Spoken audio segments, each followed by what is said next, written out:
الصلاۃ والسلام علیک یا رسول اللہ. تمام لوگ مل کر میرے ساتھ پڑھیں. السلام والسلام علیک یا رسول اللہ وعلی آلک و اصحابک یا حبیب اللہ. درود و سلام کے بعد نہایت ہی قابل استاذ کرام، قابل احترام استاذ کرام اور عزیز طلبہ، السلام علیکم ورحمۃ اللہ وبرکاتہ.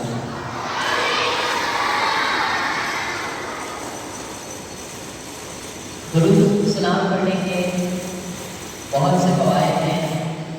پیارے آقا صلی اللہ تعالیٰ علیہ وسلم نے ارشاد فرمایا کہ جو کوئی مجھ پر ایک مرتبہ درود پاک پڑھے، اللہ تبارک و تعالیٰ اس کو 10 نیکیاں عطا فرماتا ہے اور اس کے 10 گناہ معاف عطا فرماتا ہے. سب سے پہلے تو میں یہ توجہ چاہوں گا آپ سب کی، جو ادھر ادھر بیٹھے ہیں وہ سیدھے ہو کر بیٹھ جائیں اور غور سے اس بیان کو ضرور سنیں. انشاءاللہ 5 سے 10 منٹ آپ لوگوں کو کچھ باتیں بتانا چاہوں گا. آج میں بخاری شریف کا ایک واقعہ ہے وہ آپ حضرات کے سامنے پیش کروں گا. پیارے آقا صلی اللہ تعالیٰ علیہ وسلم ایک دن صحابہ کرام کو فرماتے ہیں کہ اللہ تبارک و تعالیٰ کے 3 بندے تھے. ایک تھا بچہ، دوسرا تھا اندھا اور تیسرا برڈز کا مریض تھا. یہ تینوں تھے بھی غریب اور یہ تینوں دعائیں مانگتے رہتے تھے اللہ تبارک و تعالیٰ سے کہ اللہ تعالیٰ ہماری بیماریوں کو دور فرما. ایک دن اللہ تبارک و تعالیٰ نے اپنے ایک فرشتے کو انسانی شکل میں بھیجا اور بولا جاؤ پوچھ کر آؤ ان کو کیا چاہیے. فرشتہ نیچے آیا انسانی شکل میں اور جو پہلے برڈز کا مریض تھا اس کے پاس گیا اور بولا آپ کی سب سے بڑی خواہش کیا ہے؟ تو برڈز کے مریض نے کہا کہ میری تو سب سے بڑی خواہش یہی ہے کہ میرے جو نشانات ہیں یہ دور ہو جائیں اور اللہ تعالیٰ کچھ مان عطا فرما دے. تو اس فرشتے نے اس کے جسم پہ ہاتھ پھیرا، اللہ کے فضل سے اس کے تمام نشانات مٹ گئے اور اللہ کے فضل و کرم سے، اللہ کے حکم سے اس نے اس کو حاملہ ہونے عطا فرمائی، جو آگے جا کر کافی زیادہ برکت ہو گئی جس میں. اب فرشتہ آگے بڑھا اور گنجے کے پاس گیا.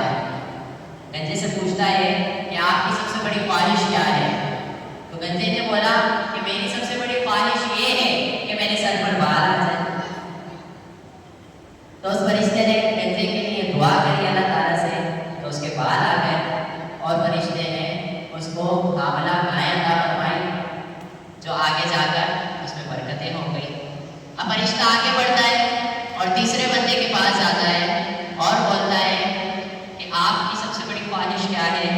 تو اندھا کہتا ہے میں نے آج تک اس دنیا میں کچھ نہیں دیکھا ہے، میری سب سے بڑی خواہش ہی یہ ہے کہ اللہ تبارک و تعالیٰ مجھے آنکھیں عطا فرما دے.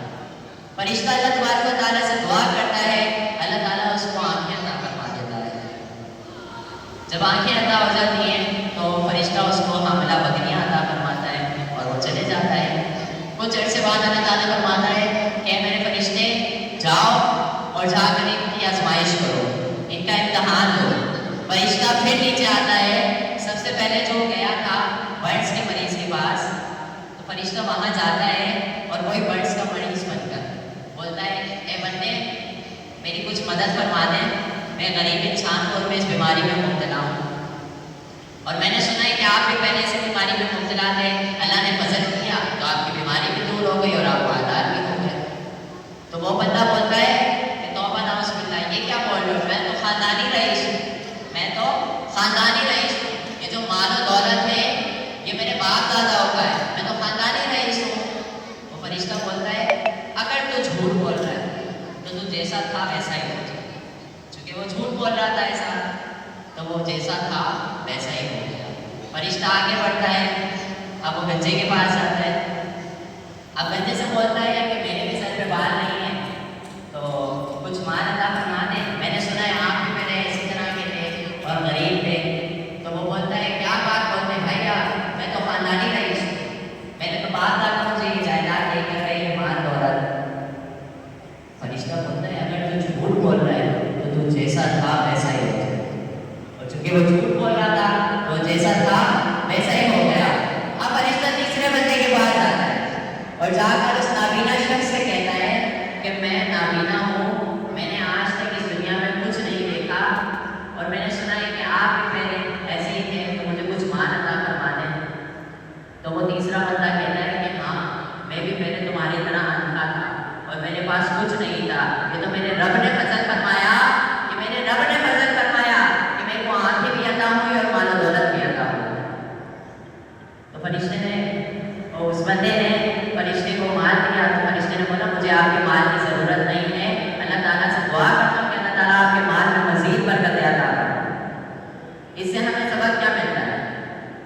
اس میں ہمارے لیے میسج کیا ہے؟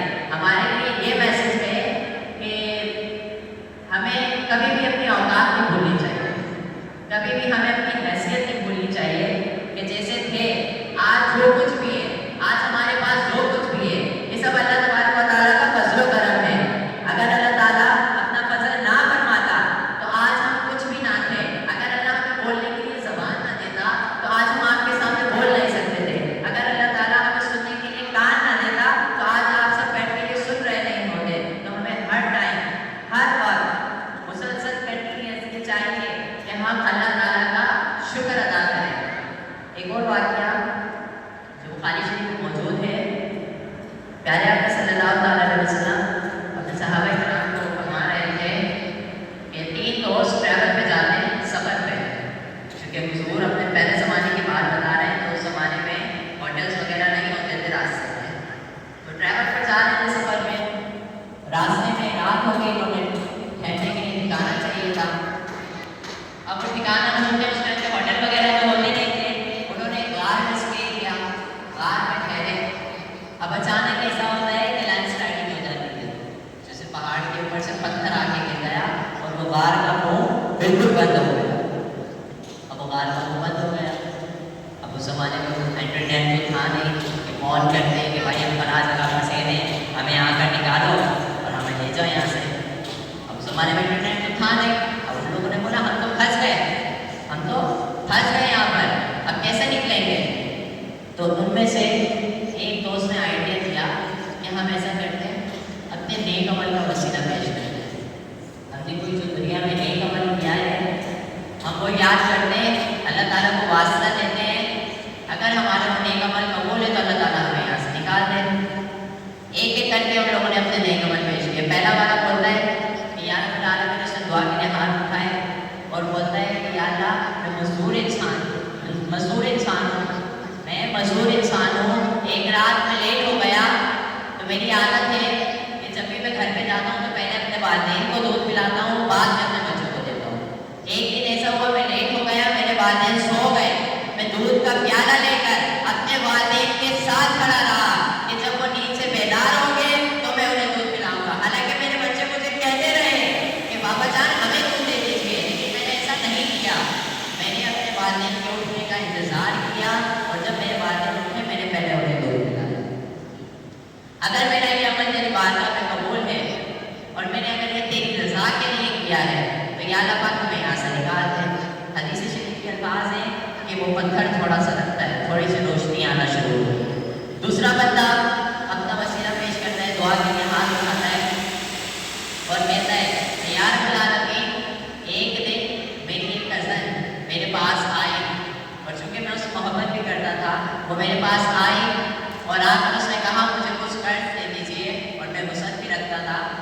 وہ میرے پاس آئی تو میں نے اس سے بولا میرے ساتھ ایک غلط کام کر لیں آپ، میں آپ کو دے دوں گا، لیکن پھر اچانک مجھے اپنے رب کا خیال آیا، میں نے یا اللہ پاک تیری رضا کے لیے اس کو جانے دیا اور اس کو قرض دے دیا، میں نے گناہ نہیں کیا۔ اللہ تعالیٰ اگر یہ کام میں نے تیری رضا کے لیے کیا ہے، اگر یہ کام میں نے تیری رضا کے لیے کیا ہے تو مجھے یہاں سے نکال دے۔ اب تیسرے بندے کے پاس پہنچتا ہے، تیسرا بندہ دعا کے لیے ہاتھ اٹھاتا ہے اور وہ کہتا ہے کہ یا اللہ، ایک دن ایک مزدور میرے پاس اپنی مزدوری بھول گیا تھا، ایک مزدور میرے پاس اپنی مزدوری بھول گیا تھا، میں نے اس سے مویشی لیے اور میں نے کاروبار کیا، مجھے بہت برکت نصیب ہوئی اس میں، مجھے کافی برکت ہوئی اس میں۔ اب ایک دن وہ مزدور آ گیا اپنی مزدوری لینے کہ میری مزدوری مجھے دے دیں، تو مزدور سے میں نے کہا کہ جتنا بھی مال ہے یہ سب تیرا ہے، تو لے جا، یہ جتنا بھی مال ہے سب تیرا ہے، تو لے جا۔ تو